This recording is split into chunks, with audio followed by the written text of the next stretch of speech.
So, conditional probability on a tree diagram.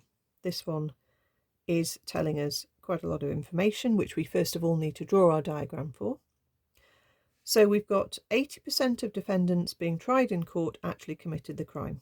For those who did commit the crime, the chance of being found guilty, and for those who didn't commit the crime, the chance of being found guilty. So that's the second bit of the tree diagram. To start with, the tree diagram will be, did you actually commit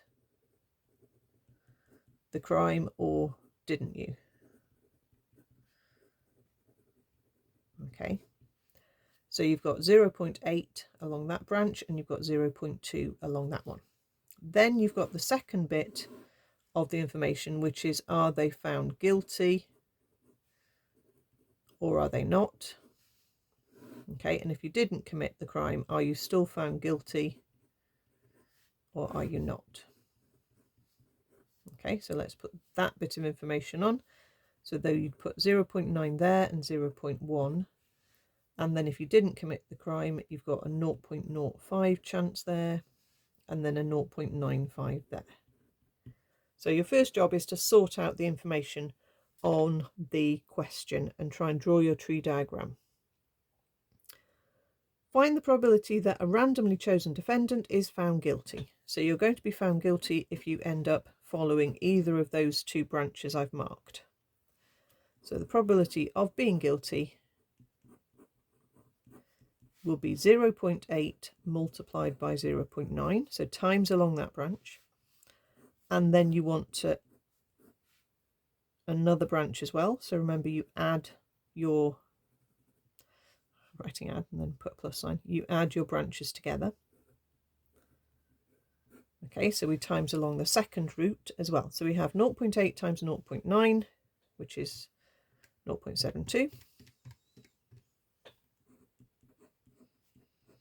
And then we have 0.2 times 0.05, which is 0.01.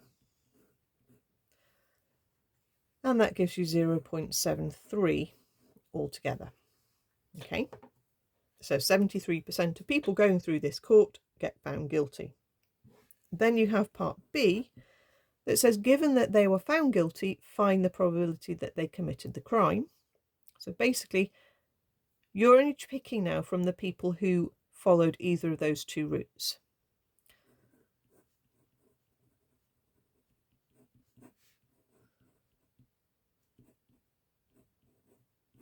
Okay, so given that they were found guilty, okay,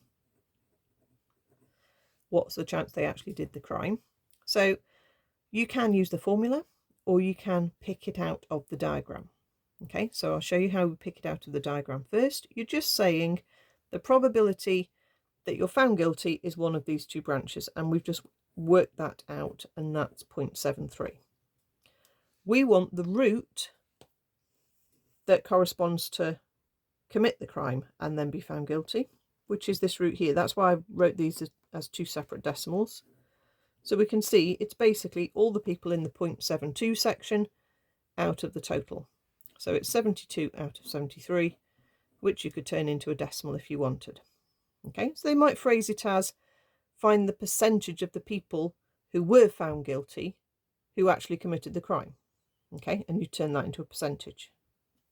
Okay, so there's different ways they can ask the question. If you were going to use the formula, you would say the probability you commit the crime and you were found guilty divided by the probability that you were found guilty in the first place, which is exactly the same idea. It's that root there divided by the probability. So it's exactly the same decimals. I don't think the formula is particularly necessary here. I think you can pick out the answers from the tree diagram and the part A.